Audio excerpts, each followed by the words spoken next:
Alright, so hello and welcome back to Books and Things, and welcome to another video. Today I'm going to be carrying on with my 5 Victorian novels about series, and today I have for you all 5 Victorian novels about respectability.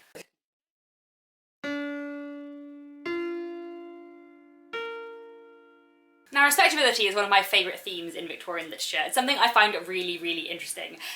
Before I get into talking about the 5 books I want to tell you about today, I will quickly explain a little bit about what respectability is, because it's a concept that doesn't exist to the same degree in the present day. But respectability is something hugely important to the Victorians, especially to the upper working classes, the lower middle classes and the sort of middle classes. Less important to the upper middle classes and the upper classes, and less important to people much lower down the social scale. But respectability is all about being someone, or being part of a family more often, that other people can respect. It's partly about being able to sort of hold your head up high, it's partly about sort of always being well dressed and neat, it's partly about having sort of high morals and family values, it's sometimes about going to church regularly. For the upper working classes it's often about being a teetotaler and not drinking, although for the middle classes it's often about having a bit of wine but not too much, about not behaving in an immoral or an extravagant way, it's about having a nuclear family, the husband going out to work, the wife not, it's about being neat and clean and sensible and moderate and sober, not living beyond your income, never getting into debt, being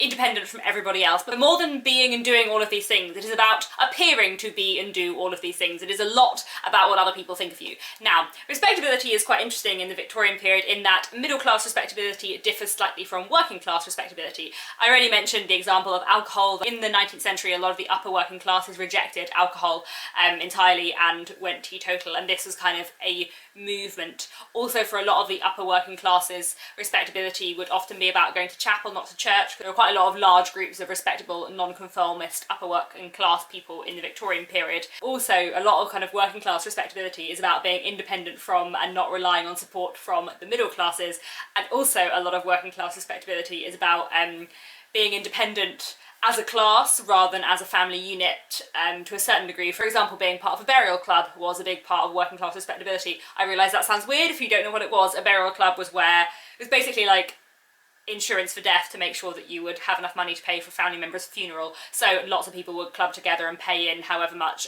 a week, and then when a relative died they'd be able to draw from that fund, which was something that was needed a lot in the Victorian period with all that illness. And sort of friendly societies and things like that are fairly important in working class respectability, whether it's more about being independent from people of a different class to you, whereas middle class respectability is usually about being independent as a family unit. I wrote essays on this at university. I find the topic really, really interesting. I also find the way like what respectability means for men and women is different. I find that really interesting too. I could go on about this for a long time, but I won't. Instead, I'm going to tell you about 5 books which I think look at respectability in a really interesting way, and which I think if you read them you will get a good sense of what kind of Victorian respectability is and means for people of slightly different classes. So, as always when I do these 5 Victorian novels about videos, this is by no means an exhaustive list. There are a lot more Victorian novels I have read that are about respectability. In some ways, every Victorian novel is a little bit about respectability because it is a huge Victorian concern, but these are 5 books that I think look at respectability in an interesting way. Some of these you might have heard of or might have read, some of these are a bit less well known, and I think they'll give you a good kind of introduction into respectability as a theme in Victorian literature. So let's get into those 5 books. First, I want to mention Diary of a Nobody by George and Weedon Grossmith. Now, I actually read this just a few weeks ago and I really enjoyed it. It's a very interesting little comic novel which is a diary of a man in sort of lower middle classes. He's a clerk in a banking firm, he lives with his wife, he's probably in his sort of early 40s, and he has a grown-up son. And one huge element of the humour in Diary of a Nobody comes from Mr. Pooter's efforts to be respectable and his obsession with being respectable and appearing respectable, and his worries that his son is not very respectable, or that the girl that his son wants to marry is really not very respectable, and him and his wife's efforts to be respectable, to give a certain appearance of themselves to the world, and also to sort of whenever they have guest rounds or friends round to try and like put on a particular act, is really, really interesting and just so cleverly explains a lot about respectability amongst the lower middle classes. You know, one of the important things in respectability for the middle classes is the ability to call yourself a gentleman or a lady. even though you might not really have enough money to call yourself a lady or a gentleman, but the idea of respectability is that you have the kind of cultural capital to do so. And at one point somebody insults Mr. Pooter by saying that he's never met a banking clerk who's a gentleman, and Mr. Pooter is like incensed because it's really important to him that he is a gentleman and that he is respectable. This is a book I would highly recommend in general because it's very humorous and very good fun, but it's absolutely fascinating if you're interested in respectability in the Victorian period. Next, I want to mention Our Mutual Friend by Charles Dickens. This is my favourite book ever, and it is amazing, and it has a lot of plots that I won't go into too much here. Basically, Our Mutual Friend follows various characters connected to the fortune of a man called old Mr. Harmon. When Mr. Harmon dies, the fortune is due to go to his son, but his son is found drowned on his way back, and then it kind of follows what happens to the fortune and everyone around this. One thing I love about Our Mutual Friend, along with many, many other things I love about this amazing book, is the way it examines respectability for a lot of very different characters. We have characters like Betty Higden, who is a working class woman who has her own version of respectability, which is a lot to do with independence from people wealthier than her. She makes friends with the Boffins, who are fairly wealthy, but she is very keen not to allow them to support her because that, for her, is what makes her respectable. And although she spent her whole life working and she doesn't have very much money, she's also incredibly keen not to go to the workhouse or the poorhouse. She says repeatedly in Our Mutual Friend how much she wants to avoid that fate and she wants to keep her independence to her last, and that is all kind of bound up in respectability. Another few characters in this who are fascinating for respectability are a few school teachers we have in this, Bradley Headstone and also Charley Hexam. Now these two characters are both kind of obsessed with respectability in very different ways, and both of them are also kind of confined and bound up in respectability. It affects their decisions a lot, their desire to be respectable. Charley Hexam, who is the brother of one of the main characters in this, comes from a very unrespectable past. His father literally made his money by taking dead bodies out of the Thames, presenting them to the police, and also taking coins out their pockets before he did so. Not a very respectable past to come from, but he wants to be a school teacher, he wants to improve himself, he wants to be educated, and he wants to put that behind him, and he's obsessed with the idea of respectability.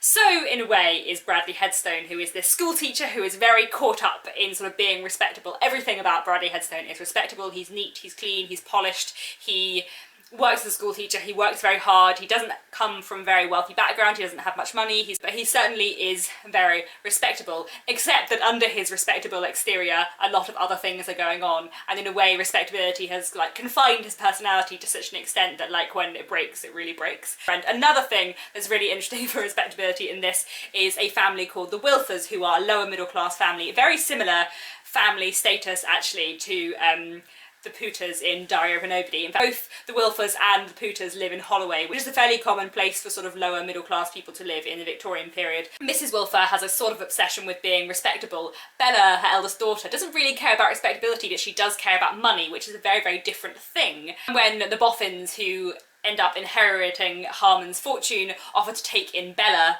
Bella leaps at the chance because she likes money and she wants to be around money, whereas her mother is slightly offended because it's not very respectable to her mind for her daughter to sort of accept charity from other people. And talking of the Boffins, they're very interesting in terms of respectability too, because they really are from the middle and upper working classes. Neither of them can read, they've worked as servants most of their lives, but they are sort of fairly respectable people and have lived a kind of good moral life, and then they inherit all of this money and they are elevated into the upper classes. They're very, very rich, but they don't have the same cultural capital. So while they were respectable members of the upper working class, they are not respectable members of the upper middle class. I could talk the whole video about respectability on Mutual Friend, but I won't do that. Let's move on to the next book. This is The Half-Sisters by Geraldine Jewsbury, and this is a really interesting and critical examination of respectability in so many ways. So, The Half-Sisters follows two half-sisters, one of whom comes from a working class background and one of whom comes from a middle class background. They have never met, they don't know their sisters, they share the same father but different mothers. Bianca is the daughter of an Italian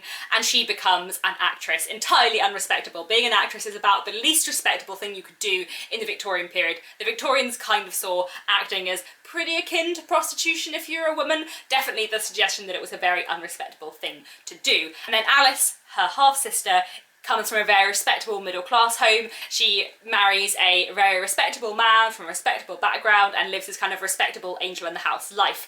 Except nothing is actually that simple, everything is much more complicated, and the divide between morality and respectability in this book and the kind of darkness and immorality that respectable exteriors can sometimes hide. And this book is fantastic for really deconstructing the kind of hypocrisies and limitations of respectability as an ideology. It's a really, really fascinating book, one I would highly recommend. Next, I want to mention The Doctor's Family by Margaret Oliphant. This is a really interesting book, and it is one of Margaret Oliphant's Carlingford Chronicles. I really enjoy this series of interconnected novels, and it's one I need to finish off. The Doctor's Family is quite an interesting one. We follow Ryder, who is a local doctor in Carlingford, and he has been developing a respectable practice for himself. He has lots of good patients, people like him, he's getting on well in the town, and then his brother turns up with his new wife, and his brother is decidedly not respectable. He just kind of bothers Ryder so much because he gets in the way of this neat, respectable life that he's built. And the kind of division and tension between these two brothers and their very different attitudes towards life and towards their priorities are really, really interesting. It's definitely a book I would recommend. Finally, I want to talk about Cranford by Elizabeth Gaskell. This is a wonderful book and one that I really, really enjoy, and it's really interesting especially for looking at ideas of kind of female respectability. One thing I find quite interesting in Victorian literature and in the Victorian period as a whole is that the people who are most concerned about respectability are not the people with the money.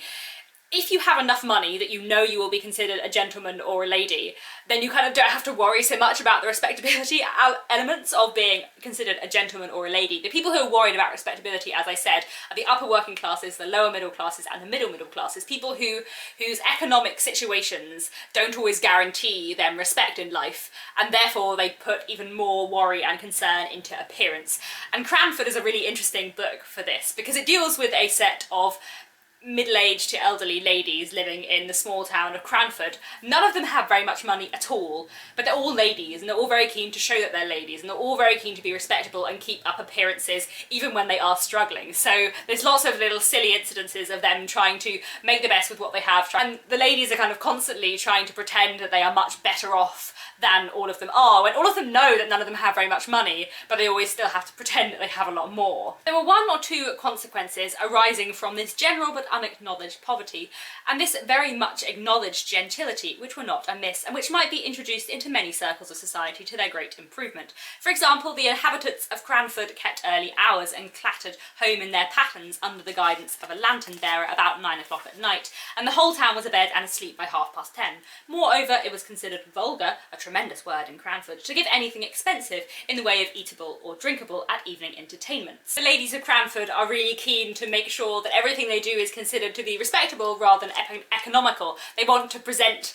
the appearance of being better off than they are, and therefore they have all these little customs which make all of them able to get by on as little money as possible without showing to the rest of the world that they are struggling financially. It's such an interesting book in terms of respectability, and just, yeah, a wonderful novel in general, one I would highly recommend. So that's it. Those are 5 Victorian novels about respectability. Please let me know down in the comments if you've read any of these books, what you thought of them, and what other Victorian books you can think of that look at respectability as a theme. As I said, this list is fairly limited. The idea of this series is to give an introduction to kind of 5 interesting books about a particular topic, not to cover every single book that looks at that topic, because I would be here for a long time, and perhaps at some point in the future I'll make a 5 more Victorian books about respectability video, who knows. Anyway, that's it for today. Thank you very much for watching, and I'll be back very soon with another bookish video.